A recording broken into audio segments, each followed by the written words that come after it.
Et bonjour, on reprend du service sur cette chaîne YouTube avec les sorties Oracle et Tarot du mois d'avril 2025. Avant de commencer, deux petites choses. Tout d'abord, bienvenue à vous si vous me découvrez à travers cette vidéo. Je suis Pam et je propose des consultations et formations autour de l'ésotérisme et des outils, de l'utilisation des outils ésotériques plus particulièrement.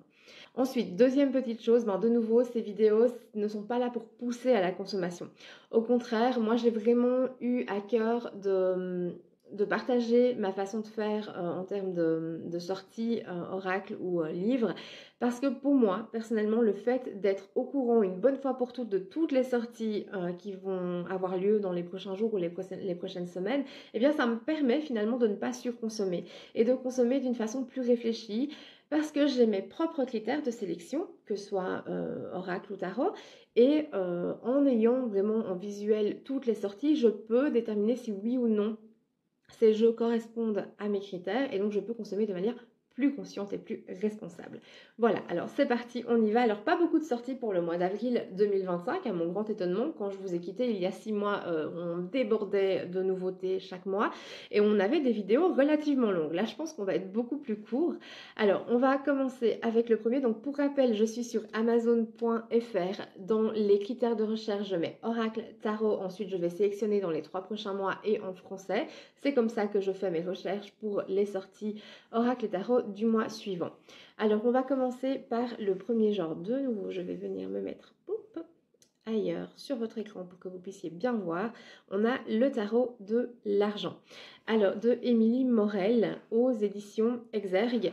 Alors, Émilie Morel, je pense me souvenir qu'elle avait en tout cas déjà publié un jeu de cartes. Je ne sais plus si c'était Oracle ou Tarot, mais il me semble que ça concernait le business. Et je trouvais ça assez intéressant. Étant du coup moi-même dans plusieurs entreprises, je pense que c'est le genre de jeu qui peut être très intéressant si on a vraiment des questionnements bien spécifiques par rapport à l'entrepreneuriat pour son premier jeu. Je ne sais pas si c'était son premier, et à l'argent pour celui-ci. Et je trouve assez sympa parce que c'est vrai qu'en termes, je vous montre un petit peu les images qu'on a en vous parlant. En termes de questionnement par rapport à l'argent, c'est vrai qu'en soi, on pourrait utiliser pas mal de jeux, des jeux dans des domaines assez généraux, mais le fait d'avoir un jeu spécifiquement pour ça, je le trouve assez sympa. Donc ici, on est sur des images assez réalistes. Alors, je ne vais pas partir dans les créer avec IA ou pas, parce que personnellement, j'ai pas forcément l'œil hyper expert pour ça, et puis finalement, j'ai moi-même créé mon propre jeu Oracle avec l'IA, donc je n'ai pas vraiment de problème avec ça. Mais voilà, ça, ce sera à vous d'estimer si ça fait partie de vos critères de sélection ou pas. Une chose que j'aime beaucoup ici, du coup, dans les photos, c'est que de nouveau, on a absolument toutes les cartes qui apparaissent dans la table des matières. Alors là, de nouveau, on a une petite particularité. On appelle ça tarot, donc je vois que c'est construit sur la construction vraiment tarot, donc avec arcane majeur, arcane mineur, mais il y a eu une liberté de la part de l'autrice de changer les noms. Mais vous voyez que effectivement, ça reste dans la cohérence et dans la signification des arcanes majeures typiquement. Donc je trouve ça assez sympa finalement. Ça peut donner une autre ouverture, une autre interprétation des cartes. Moi personnellement, ça ne me dérange pas. La seule chose, peut-être pour les débutants, sera de bien connaître les correspondances au niveau des arcanes mineures. Vous savez, les suites de coupe, d'épée, de denier. Parce que là, l'autrice a changé les séries par fréquence, sagesse, quoi d'autre, ancrage et désir. Donc voilà un petit peu, je pense, ce qu'on peut dire sur ce tarot. Voilà, vous avez effectivement dans la description, il n'y a pas grand-chose de plus à dire que ce que je vous ai dit. Donc assez sympa, je trouve ça bien d'avoir un tarot vraiment orienté pour les questions spécifiques à l'argent. Peut-être qu'on peut aussi mettre une énergie différente que dans les autres jeux. Si c'est vraiment quelque chose dans notre quotidien qui nous pose souci, ou on remarque qu'on a beaucoup de blocages par rapport à l'argent, ça peut être sympa d'avoir un jeu spécifique qui va nous servir à travailler vraiment sur ce domaine spécifique-là. Ensuite, on passe au jeu suivant. Alors là, c'est apparemment un carnet de cartomancie. Pas un jeu de Céline Camoun. Alors Céline Camoun, je vois qui c'est, je la suis pas sur les réseaux, mais, enfin je suis pas vraiment sur les réseaux, mais je vois ce qu'elle fait et j'aime assez bien sa vision. Je sais qu'elle utilise beaucoup le Béline et vu que ben, j'adore le Béline, c'est vrai que j'ai pas mal vu ses guidons. Je sais pas si elle en fait encore sur YouTube, mais si vous allez sur sa chaîne YouTube, je je crois qu'elle faisait des guidances chaque mois avec, en utilisant le tarot de Marseille et le Béline. Et je trouvais ça assez sympa, assez pertinent. Donc voilà, pour le carnet de cartomancie. Donc j'imagine que ça va être un carnet pour consigner ces tirages. Je regarde donc, vous guide pas à pas pour que les cartes deviennent votre fantastique assistant personnel. Apprenez à connaître la personnalité d'un inconnu, débloquer des situations compliquées, libérer des émotions enfouies, entrevoir le futur d'un événement. Suivez votre évolution grâce au guide dédié à vos tirages et à vos interprétations et observez comment votre sixième sens se développe au fil de vos expériences. Donc là, je ne sais pas trop si c'est un carnet de tirage ou justement un livre qui va faire et carnet de tirage et vous proposer des modèles de tirage. Là, je comprends pas très bien en lisant, mais ça a l'air assez sympa, quoi qu'il en soit. Je vais juste zoomer un petit peu pour... ouais. Non, c'est le même texte que sur la présentation. Donc voilà, à voir. Donc parution le 10 avril. Ça peut être sympa d'avoir un endroit pour consigner ces tirages. C'est vrai que c'est quelque chose que je répète assez souvent. Pour moi, c'est ultra, ultra important de prendre note de tous ces tirages. Parce que ben, d'une part, on ne va pas s'en souvenir forcément à long terme. Et d'autre part, souvent, ben, surtout si on fait par exemple un tirage pour connaître l'évolution d'une situation, ou par exemple un tirage annuel, on ne va pas forcément garder en tête les réponses tout au long de l'année ou dans le futur. Donc d'avoir vraiment noté les interprétations qu'on a des cartes au moment précis, les ressentis qu'on peut avoir eus par rapport aux cartes, ben ça va nous permettre d'y revenir et de voir déjà si oui ou non ça s'est produit, et par la même occasion de pouvoir aussi peaufiner, ajuster les interprétations que nous on a fait des cartes à ce moment-là. Donc ça permet vraiment aussi de s'améliorer et puis de se développer en fait en termes de pratique de la cartomancie. Donc voilà pour cette sortie. Alors le prochain, c'est Uranai, oracle divinateur japonais, à paraître le 3 avril aux éditions Good Mood Dealer. Alors là, on a les auteurs Laura Barneau et Virginie Panza avec illustration de Cecilia Leis. Je ne connais pas ces personnes, donc je ne peux pas vraiment vous en parler. Je vous montre les illustrations. Donc là, on est dans des tons très doux, très oui, fleurs de cerisier japonais. Voilà, avec visiblement une symbolisation. On travaille avec les symboles de la culture et croyances japonaises. C'est assez sympa. Alors c'est vrai que moi personnellement je suis pas vraiment orientée culture japonaise. Moi c'est plutôt la Grèce antique, mais c'est vrai que quand on est attiré par cet environnement-là, ça peut être vraiment sympa. Comme oracle. Alors, ben là de nouveau vous avez tous les noms des cartes. Alors bon, en l'occurrence, à moins que vous soyez vraiment calé culture japonaise, moi personnellement j'y comprends pas grand-chose aux noms attribués aux cartes. Mais voilà, on peut voir qu'il y a 42 cartes, ce qui est passablement raisonnable pour un oracle. Je trouve que c'est un bon nombre. Donc voilà, apparaître le 3 avril. Alors on va passer au suivant et on arrive déjà à l'avant-dernière sortie. On n'a vraiment pas grand-chose ce mois-ci. Ce qui est plutôt chouette parce que c'est vrai que c'était aussi le but de faire ces vidéos oracle, sorties oracle et tarot. C'était qu'il y avait tellement, mais tellement de sorties tous les mois. Alors on va voir dans les prochains mois si ça se confirme, si ça s'est un peu ralenti ou pas. Mais il y avait tellement de sorties que finalement on est submergé. On est bombardé en fait continuellement finalement d'informations déjà à ce niveau-là, puis en plus si on rajoute tout le reste autour de nous. Et c'est vrai que de voir par exemple des influenceurs ésotériques, je vais les appeler comme ça parce que c'est vrai qu'on n'a pas vraiment d'autres termes, vous parlez de telle ou telle carte, souvent, évidemment, ils sont très élogieux envers les jeux qu'ils reçoivent gratuitement par service de presse. Et pour moi, il y a une influence qui n'est pas forcément saine, en fait, souvent parce que on admire une personne, mais finalement, une fois qu'on se retrouve avec le jeu, c'est pas forcément ce qu'on avait imaginé ou ça correspond pas forcément à notre énergie. C'est pour ça qu'à travers les vidéos aussi que je vous tourne là maintenant, c'est vraiment de vous encourager à déterminer vous vos propres critères. Typiquement, moi, mes critères personnels, ce sont les tailles des cartes, parce que c'est vrai que j'ai des mains qui sont pas très longues, donc les cartes très grandes, je n'arrive pas à les prendre en main, et puis c'est impossible à mélanger.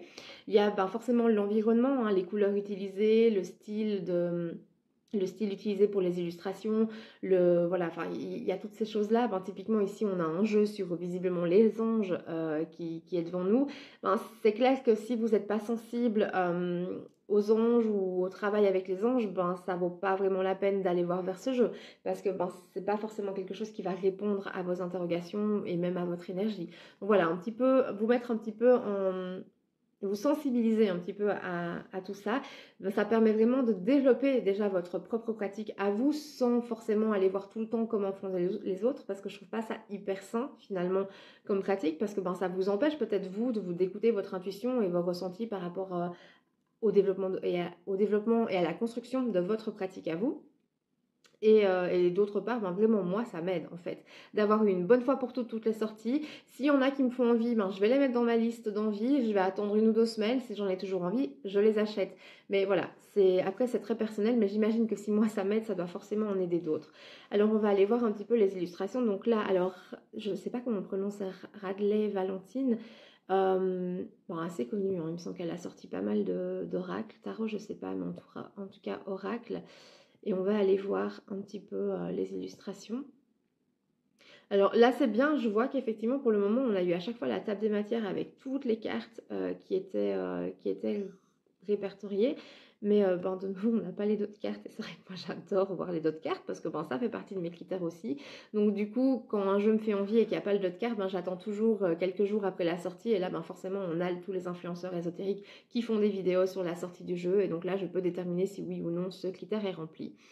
Donc voilà, ici vous avez assez sympa la structure parce que vous avez effectivement le nom de la carte et puis vous voyez qu'on peut utiliser la carte, elle a été prévue vraiment avec les interprétations à l'endroit et à l'envers. Donc ça peut être sympa pour l'utilisation du jeu. Je ne sais pas si on a un jeu de... Non, je crois pas qu'on a... Les couleurs sont plutôt choisies en fonction des couleurs des cartes. Ouais, j'imagine. On n'a pas vraiment de structure au niveau des numéros de cartes. Donc là, vous voyez à chaque fois, visiblement, chaque carte est reliée à un archange avec la signification. Ah non, ici, on passe à des mots-clés. Ok, donc toutes les cartes ne sont pas reliées à des archanges. Je ne sais pas combien il y a d'archanges, je dois vous avouer. Je ne travaille pas du tout avec les anges, les archanges. Je suis plutôt du côté ombre de la pratique. Mais voilà, 44 cartes. De nouveau, ce qui est assez raisonnable pour un oracle. Ça permet vraiment, surtout si là l'utilisation elle a été spécifiquement conçue pour travailler envers-endroit, ça permet vraiment d'avoir un bon panel d'interprétation des cartes. Donc voilà, si les illustrations vous plaisent, si vous travaillez avec les anges ou vous voulez découvrir le travail avec les anges, je pense que ça peut être un jeu assez sympa. Alors, donc apparaître le 3 avril. Est-ce que je vous ai dit l'édition Exergue de nouveau? Et on passe déjà à la dernière sortie. Donc là, on est sur 15 minutes de vidéo. C'est parfait.